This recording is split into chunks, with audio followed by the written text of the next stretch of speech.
প্রথম ম্যাচে বল হাতে বাজিমাত করে রেকর্ড গড়লেন রংপুর রাইডার্সের cutter master Mustafizur Rahman.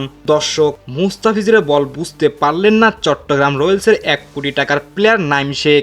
Out হয়ে অবাক হয়ে পড়লেন মাঠের মধ্যেই। মুস্তাফিজুরের কাটার স্লো বলে ব্যাটে লেগে স্টাম্প ভেঙে যায়। রংপুর রাইডার্সের শুরু থেকে বলের লাইনটা অনেক ভালো ছিল, কিন্তু নাহিদ রানার দ্বিতীয় ওভারে অনেকটা রান বাড়িয়ে যায়।